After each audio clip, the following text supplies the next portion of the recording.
the biggest risk with AI may be failing to work on it and make more progress with it, because it can impact billions of people. Welcome to Sundar Pichai. Some of you will remember the discussion we had last year. And in the meantime, you have moved even up, not only being the CEO of Google, but also being the CEO of Alphabet. So thank you for joining again this exchange of ideas, opinions. But my first question is, you have called yourself a technology optimist. And we hear a lot sometimes of concerns about technologies. What makes you actually an optimist? Well, first of all, Professor Schwab, thank you for having me here. It's a pleasure to be back.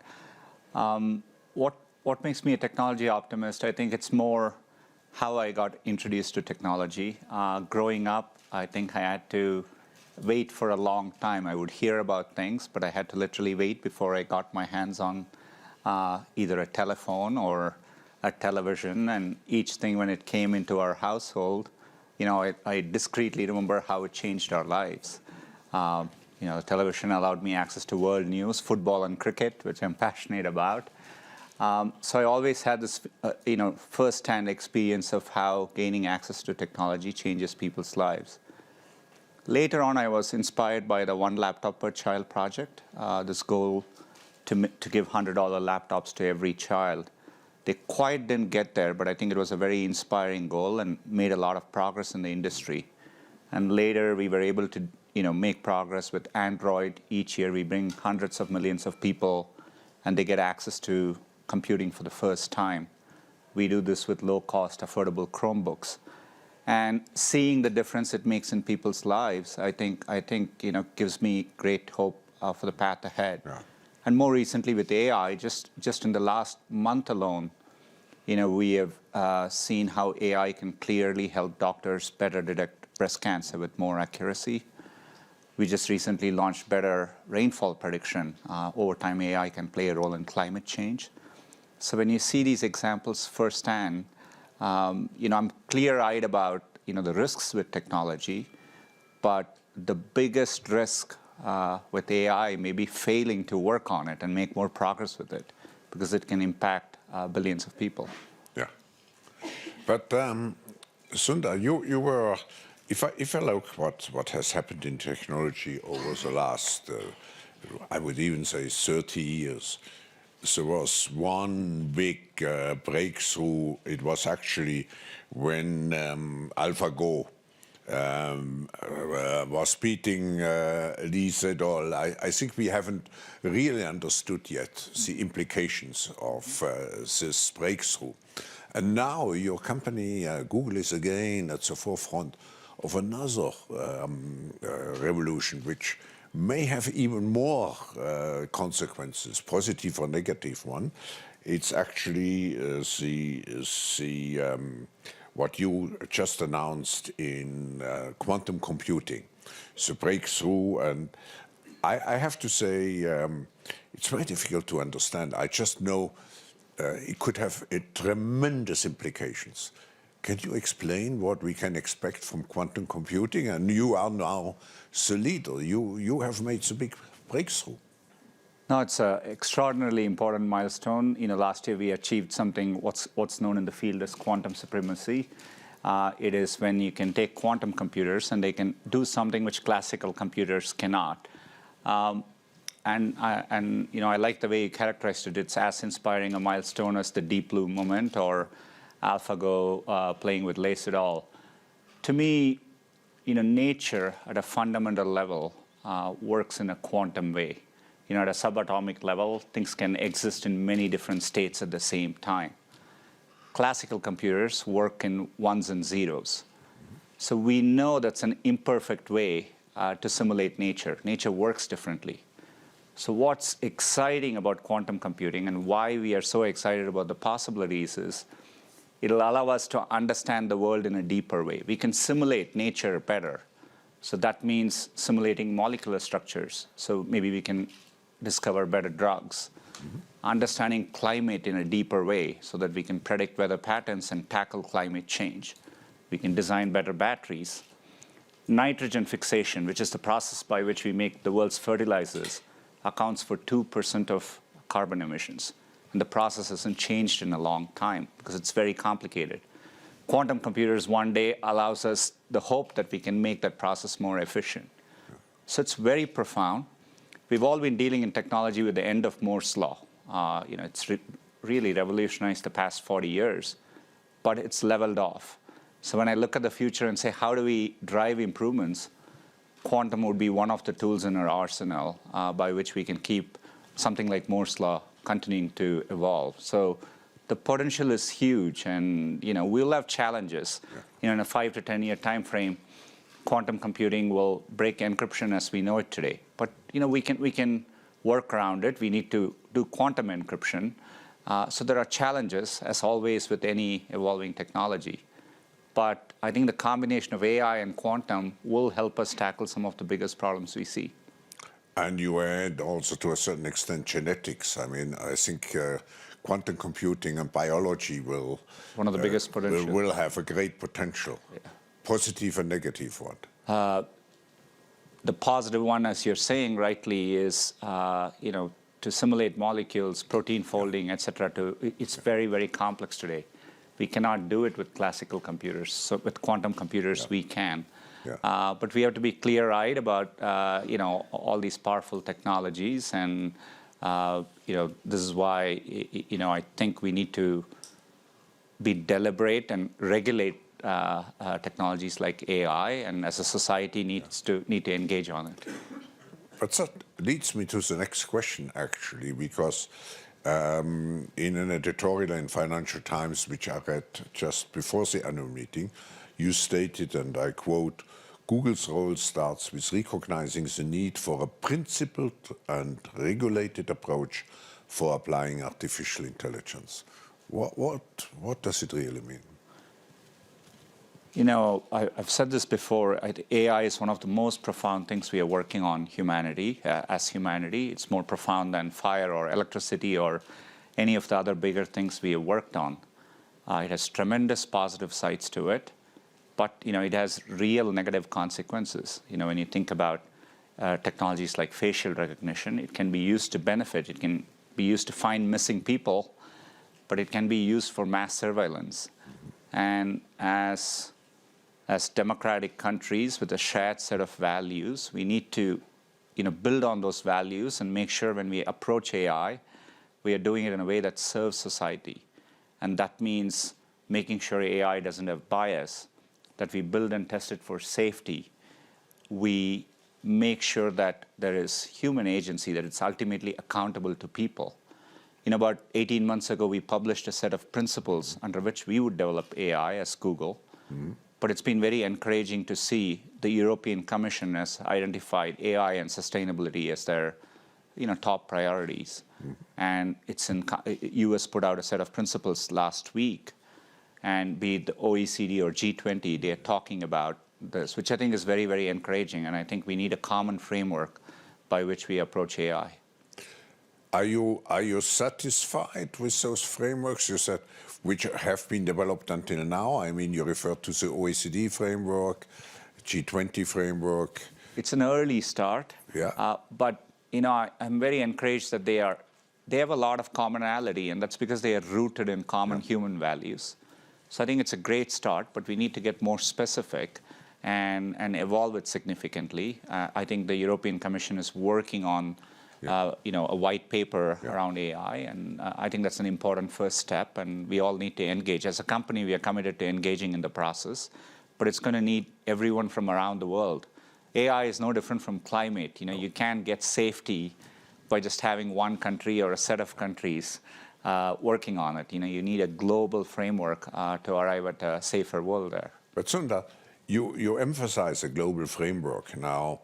The question is, how much is actually China engaged into those efforts? And don't you see the danger of the two circles, and that at the end we end up with two different frameworks. One which is more coming out of Beijing, and one which is developed inside the OECD concept.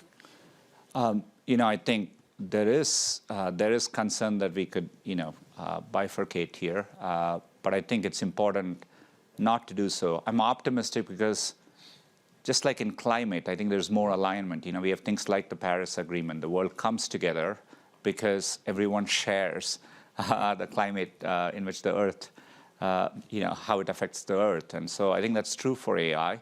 So down the line, I think there'll be a common gravitational pull, regardless of who you are, to try and converge. Otherwise, you won't be able to achieve peace and prosperity. So I think there'll be a gravitational pull. No, we need it, and actually the forum with its Center for the Fourth Industrial Revolution is trying to bring the parties together. Now, I changed for a moment the subject, and when you look at the GDPR, the California Data Privacy Act, regulators start to take meaningful action to protect consumer privacy and address, it's a second issue, the growing antitrust concerns. Google buying up all startups which are in the, let's say, AI area and so on.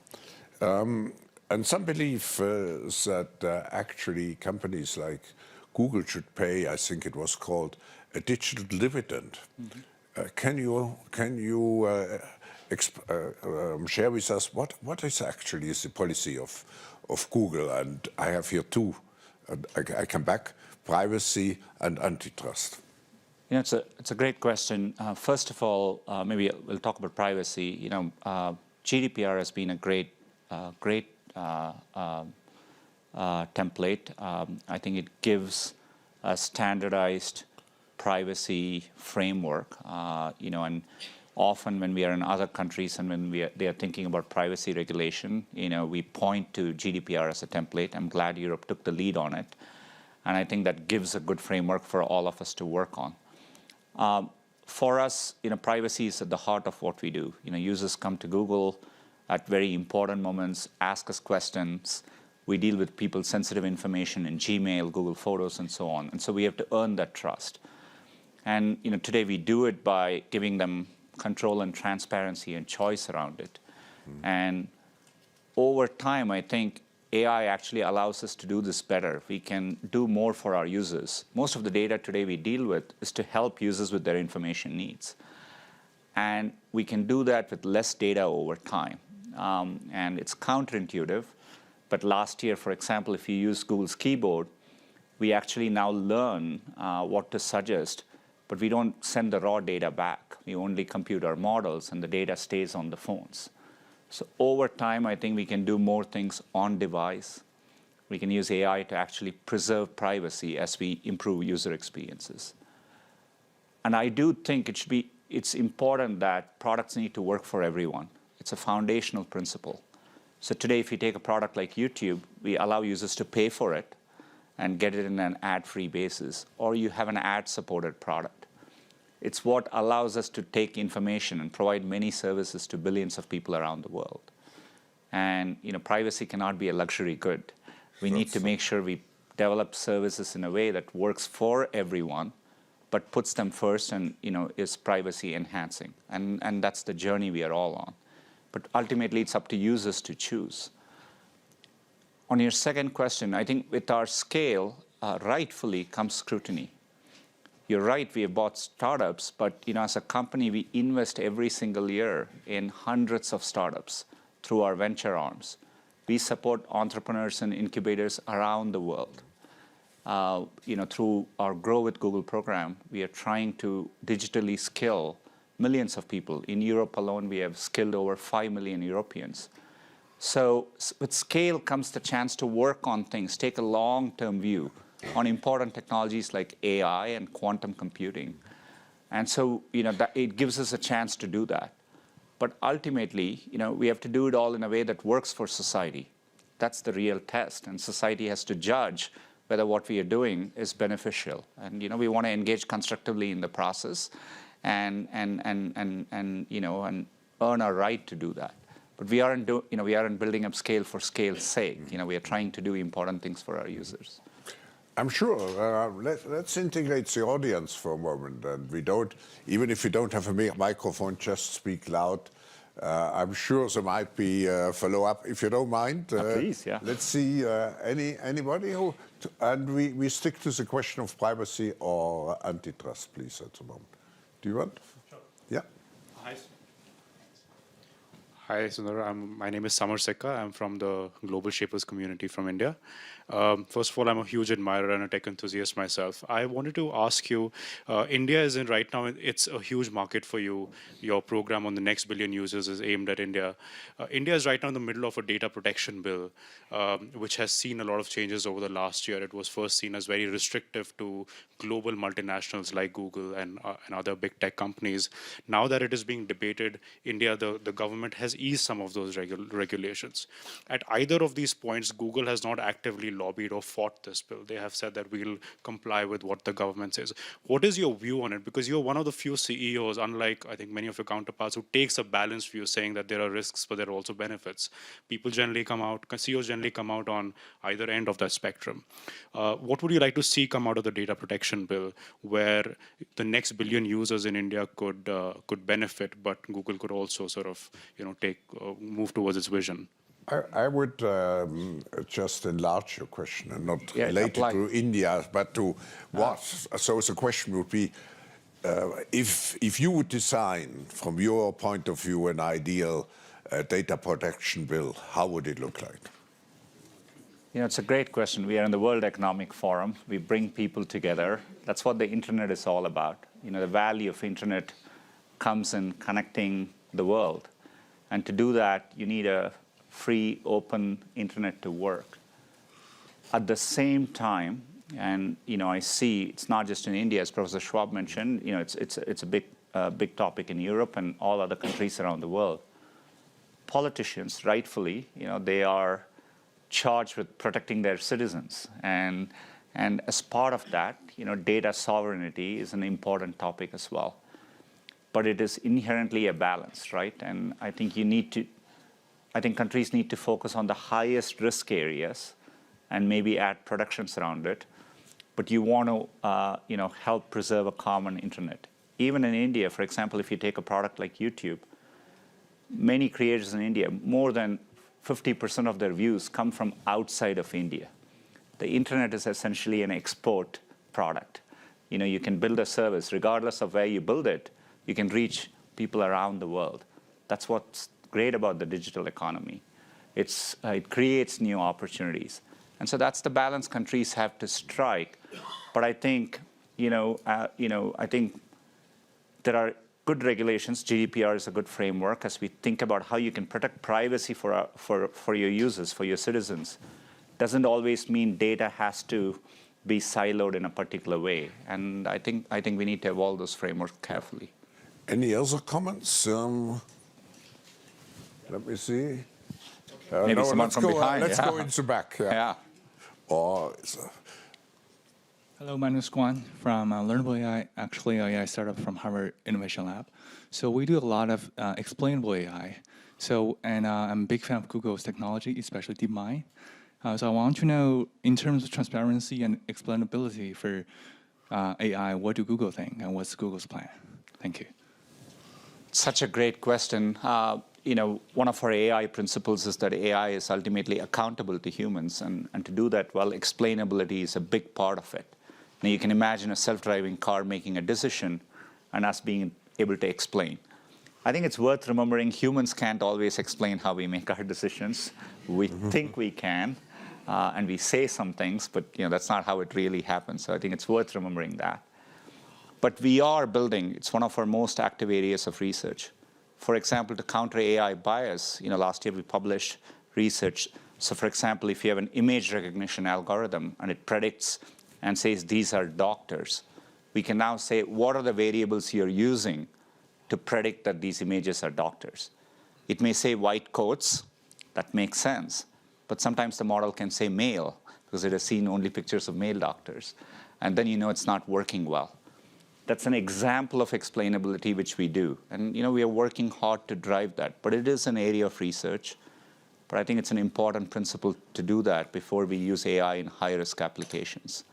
And but it's exciting as well. AI actually gives us a chance to do some things where humans are actually biased, and we reinforce our bias to understand that, counter it, and do it in a better way as well. So we need to invest to get there. Yeah.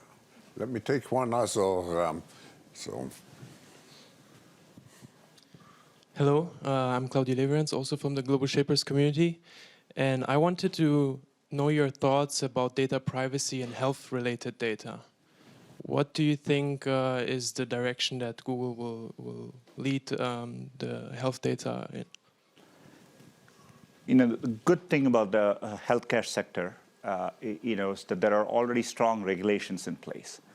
As we think about regulating AI, I think it's important to leverage regulations where they exist.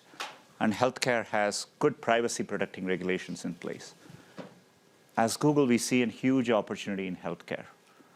But when we work on healthcare, when we work with hospitals, the data belongs to hospitals, right? And that's how we approach it. Where we can, we encrypt the data, and the hospitals would have the key for it. But look at the potential here. When we look at an area like radiology, there are often times cancer gets missed, and the difference in outcomes is profound. When you take an area like lung cancer and you show the pathology results to experts, very often if you show it to 10 experts, 5 people agree one way, 5 people agree the other way. We know we can use AI to make it better. And so I think it's important we do that. But I think these are areas in which you have to do it with privacy in mind. I'm encouraged that there is strong privacy-protecting regulation already in place, which gives us a framework to do it well. But I think healthcare offers the biggest potential, I think, over the next 5 to 10 years to really improve outcomes. And so we are committed to doing that. The forum is working together with the Japanese government to address this issue, to find the right balance between privacy and access to the data. Now, if I look at Apple and particularly also your transition from at Google and your transition from now from Google to Alphabet, you are involved in so many different areas. I mean, Waymo, Sidewalk, and so on and so on. How do you see the future of the company? Is it a giant which sucks up everything, or how do you see Google in 5 years from now? Look, we know we will do well only if others do well along with us. That's how Google works today. Through search, we help users reach information they want, including businesses, and businesses grow along with search. In the US alone last year, we created $335 billion of economic opportunity, and that's true in every country around the world. We think with Alphabet there is a real chance to take a long-term view and work on technology which can improve people's lives. But we won't do it alone. In many of the other bets which we are working on, where we can, we take outside investments. Yeah. These companies are independent, so you can imagine we'll do it in partnerships with the other companies. And Alphabet gives us the flexibility to have different structures for different areas in the way we need them to. If it's healthcare, we can deeply partner with other companies. Today we partner with the leading healthcare companies as we work on these efforts. So we understand for Alphabet to do well, we inherently need to do it in a way that works with other companies, creates an ecosystem around it. This is why last year, just through our venture arm, we invested in over 100 companies. We are just investors in these companies, and they're going to be independent companies. We want them to thrive and succeed. And so, that's the way we think about it. But I think it gives us a real chance to take a long-term view, be it self-driving cars or AI, and approach it with a long-term view in mind. So now, one last question. You are now at the top of one of the 3 or 4, whatever you say, not only most valuable companies, but most powerful companies. You said you are an optimist. When you wake up at night, and you cannot sleep anymore, what worries you at that time? You were pretty insightful. When you wake up at night, that is literally true. Yeah, I do wake up at night. What worries me at night, I think technology has a chance to transform, society for the good, but we need to learn to harness it to work for society's good. But I do worry that we turn our backs on technology, and I worry that, when people do that, they get left behind too. And so to me, how do you do it in an inclusive way? Just coming here, I was in Belgium and I went to Molenbeek. It's a startup incubator in Molenbeek. In that community, you see people who may not have gone to school, but when you give them access to digital skills, they're so hungry for it. Yeah. People want to learn technology and be a part of it. Yeah. That's the desire you see around the world when we travel, when I go to emerging markets. It's a big source of opportunity. And so I think it's our duty and responsibility to drive this growth in an inclusive way. And so that keeps me up at night. If you translate it in the political field, I think the transition we have had is, in the first industrial revolution, we created new ideologies like Marxism, socialism, and capitalism. Today, I think the dividing line in the society is between those who embrace technology and those who reject technology. So you have also an important role as a prophet or missionary to explain that all those new technologies at the end are beneficial for humankind. Very much so. Search at the heart works. It does not matter whether you're a student in Africa or you're a professor at Stanford. Search works the same way as long as you have access to a computer and connectivity. That's an equalizing force, and then that's how we need to approach technology over time. And I think that's the real opportunity we have.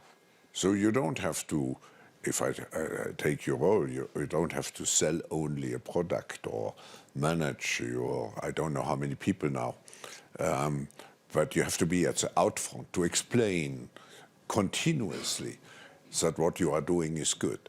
Now, how much time do you devote to the third portion of your responsibility? I think with scale comes that responsibility. I do see as a big role for us to engage externally, partner with other institutions, be it governments, regulators, nonprofits, educational institutions. The forum.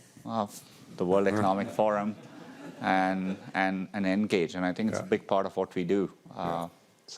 No, thank you very much to have responded to those sometimes critical questions. And we hope that we can continue this discussion in the coming years. And we wish you all the best in the meantime. And we all will use Google substantially in the meantime. Thank you. Thank you very much. Thank you.